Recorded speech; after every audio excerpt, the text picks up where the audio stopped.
நடிகர் கமலஹாசன் நடிகர் மட்டும் இல்ல, இந்த சங்கத்திலையும் ஒரு உறுப்பினர், தயாரிப்பாளர் என்ற முறையில் இந்த சங்கத்திலையும் ஒரு உறுப்பினர்.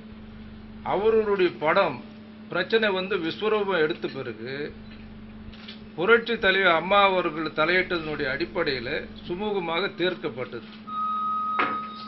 அட்லீஸ்ட் அதுக்கு இந்த சங்கம் சார்பில் அது வரல அவர் தலைவராக தான் இருந்திருக்காரு. ஒரு நன்றி கூட தெரிவிக்காத ஒரு விஷயத்தை உண்மையிலே ரொம்ப நாங்கள் அது ரொம்ப ஃபீல் பண்ணக்கூடிய ஒரு விஷயம். அது அதையும் சொல்ல அவங்க தவற விட்டாங்க. இதுலயே நீங்க புரிஞ்சுக்கலாம், எந்த செயல்பாடும் இது வரலும் அவங்க சுயநலத்துக்காக இந்த சங்கத்தை பயன்படுத்தி இந்த ஒரு ஆண்டு காலத்தில் நடந்த விஷயம் என்ன, தொழிலாளர்கள் பிரச்சனை வரும்போது 48 நாள் யாருமே படப்பிடிக்கு போக வேண்டாம்னு சொல்லி பொதுக்குழுவில் தீர்மானம் போட்டு இதே தலைவராக இருந்த சந்திரசேகர் அவர்கள் அறிவிக்கிறார். ஆனால் அவர்கள் அறிவித்து விட்டு அங்கே மும்பையில் துப்பாக்கி படத்திற்கு தானுவும் பொருளாளரும் சந்திரசேகரும் அந்த தயாரிப்பாளர்கள் சேர்ந்து அந்த ஷூட்டிங்கு மறைமுகமாக அங்கே நீங்கள் படம் எடுக்குன்னு சொல்வது தயாரிப்பாளருக்கு செய்த பெரிய துரோகம். ஸோ இந்த ஒரு சுயநலத்துக்காக இந்த சங்கத்தை இத்தனை ஒரு ஆண்டு காலமாக பயன்படுத்தினாங்களே தவிர எந்த விதமான ஒரு பாதுகாப்போ இல்லை சர்வீஸ் இந்த தயாரிப்பாளருக்கு பண்ணவில்லை என்ற எடுத்துக்காட்டாக தான் இந்த நம்பிக்கையில்லாத தீர்மானத்தில் ஒட்டுமொத்த எதிர்ப்பு, தயாரிப்புகளுடைய எதிர்ப்பு சம்பாதிக்கக்கூடிய சூழ்நிலைக்கு அவர் தள்ளப்பட்டிருக்கிறார். இதை புரிந்து கொண்டு நாங்கள் அதனால தான் இந்த கோர்ட்டு தீர்ப்பு வந்த உடனே தார்மீக பொறுப்பேற்று திரையுள்ள நன்மை கருதி சங்கத்தினுடைய வளர்ச்சிக்காக ராஜினாமா செய்திருக்கிறோம். அதையும் செய்ய தவறிட்டார். இப்போ ஸோ செயல் இருந்த பிறகு சங்கத்தில் அவர் இனிமேல் தலைவராக இருக்கிறதோ செயலாளராக இருக்கிறதோ பொருளாளராக இருக்கிறது இனிமேல் நம்பிக்கையில்லா தீர்மானம் நிறைவேறிய பிறகு அது செயல்படாது. ஸோ ஜனநாயக முறைப்படி இனியாவது முன் தேர்தல் கலந்து பேசி அறிவிக்கணும். இல்லை என்றால் நாங்கள் ரிஜிஸ்டர் ஆஃப் சொசைட்டியில் ரிஜிஸ்ட்ரார்கிட்ட எல்லாம் இந்த தீர்ப்பினுடைய நகல் கொண்டு போய் அவருடைய ஒப்படைத்து அவருடைய ஆலோசனைப்படி தேர்தல் அறிவிக்கப்படும். இந்த பொதுக்குழு ஓட்டு போடும்போது சில பேர் உண்மையான தயாரிப்பாளர்கள் என்று சொல்ற குற்றச்சாட்டு, எந்த நீதிபதி பத்மநாபன் தான் 2011 தேர்தல் நடத்தும் போது அதே நீதிபதி தான் இருந்தார்.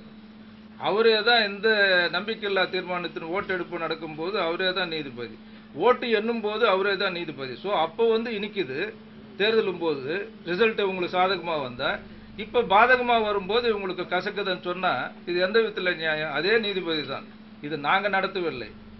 போறாங்க கோர்ட் சொல்லுது பொதுக்குழு முறையா தான் நடக்குது, பத்மநாபன் ஓய்வு பெற்ற நீதிபதி நடத்தட்டும் என்றெல்லாம் சொல்லி நீதிமன்றத்தின் உத்தரவின் பேரில் அத்தனை நடந்திருக்கு. இப்ப நீதிமன்றத்தின் உத்தரவு பேரில் ஓட்டு எண்ணியாச்சு. இதுக்கப்புறம் அரசாங்கத்துக்கு மேல நாங்க ட்ரபிள் கொடுக்க விரும்பல. எங்களுக்குள்ளே இருந்து ஒற்றுமையா இருந்த ஒரு நீதிமன்றம் சொன்ன தீர்ப்பை இன்னும் நாங்க ஏத்துக்கலன்னா அதை அடம் பிடிக்கிறதுனாக்கா மனசாட்சி இல்லாதவர்கள் என்று பொருள். மனசாட்சி இருந்திருந்தால் நீதிமன்றம் முதல்ல அன்னைக்கு 200 சார் அந்த பொதுக்குழுல எங்கள் சார்ந்தவர்கள் எஸ்ஏசிக்கு எதிராக ஓட்டு போடுறவங்கள ஒரு அணியில உட்கார வச்சோம் சார், திட்டமிட்டு தான். அவங்க ஒரு 18 பேர் தனியா உட்கார்ந்தாங்க, ஒதுக்கப்பட்டவங்க மாதிரியே உட்கார்ந்தாங்க. பிறகு எலெக்ஷன் ஆரம்பிக்கிறது இல்ல, எண்ணிக்கையை பார்த்தாங்க, இது ஆகாது நமக்கு விரோதமா இருக்குன்னு அவங்க தானு தலைமையில போயிடுறாங்க. சரி, அதுக்கப்புறம் நீதிபதி ஓட்டு எடுப்பு நடத்துறாரு. அந்த ஓட்டை எண்ண விடாம சுப்ரீம் கோர்ட்ல இருந்து ஹைகோர்ட்ல இருந்து எவ்வளவு செலவு பண்ணி அதை நீக்க முடியுமோ பாக்குறாங்க. இப்ப கடைசியில் எல்லாத்தையும் தள்ளி பண்ணிட்டு இப்ப நீதிபதி என்ன சொல்லிட்டாரு, எண்ணி முடிய வந்துடுச்சு, கோர்ட் அறிவித்தாச்சு.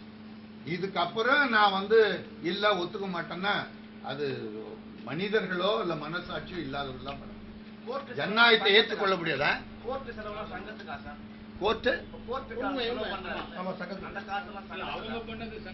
அதுல சார் இப்ப எங்களுக்கு தெரிஞ்சிருக்கு 15 லட்சம் ரூபாய் சங்கத்து பணத்தை எடுத்து கோர்ட்டுக்கு செலவு பண்ணிருக்காங்க சார். இங்க பொதுவா ஒரு சங்கத்துல இருந்து ஒரு 10,000 ரூபாய் நம்ம செலவு செய்யணும்னு சொன்னாலும் அந்த செயற்குழு கூட்டத்துல ஒப்புதல் வாங்கணும். இல்ல அதுக்கு மேல தொகை வரும்போது என்னன்னா பொதுக்குழுல ஒப்புதல் வாங்கணும். ஸோ அங்கே வக்கீலுங்களுக்கோ இல்லை அட்வொகேட்டுங்களுக்கு நீங்கள் கொடுக்குற பணம் தனிப்பட்ட முறையில் அது ஏன் கொடுத்தாங்கன்றதுக்கு காரணங்கள் சொல்லணும், நியாயமான காரணங்கள். ஏன்னா இது ஒரு பொதுக்குழு கூட்டுறதுக்காக அப்ஜெக்ஷன் பண்ணி அதுக்கு தான் கோர்ட்டுக்கு போயிருக்காங்க. நாங்கள் வேறு விஷயம் போயிருந்தால் பரவாயில்லை.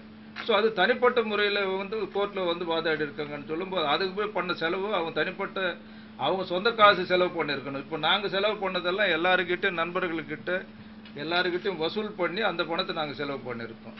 ஸோ சங்கத்திலேருந்து பணத்தை எடுத்து இது வந்து ஒரு கூட்டம்னா இந்த மாதிரி எல்லாமே ஆரம்ப காலத்திலேருந்து ஒரு செயற்குழு கூட்டம் கூட முறையாக நடப்படவில்லை. அதனுடைய மினிட்ஸ் புக்ஸில் எழுத வேண்டியது, அதே நேரத்தில் அது ரிஜிஸ்ட்ரார் கிட்ட ஒப்படைக்கல. எல்லாமே நீங்கள் பார்த்தீங்கன்னா ஒரு 3-4 வருஷமாக ரிஜிஸ்ட்ரார் கிட்ட எங்ககிட்ட லெட்டரே இருக்கு. இந்த சங்கம் வந்து கணக்குகள் ஒப்படைக்கவில்லை, உறுப்பினர் பட்டியல் இது வரலும் ஒப்படைக்கவில்லைன்ற ஒரு கடிதமே வந்து எங்களுக்கு ரிஜிஸ்ட்ரார் கொடுத்துருக்கா. ஸோ டிஃபங்க் பாடி. ஸோ இப்படி எந்த ஒரு செயல்பாட்டுமே வந்து முறையாக இல்லாததுனால தான் இந்த பிரச்சனை உருவாச்சு.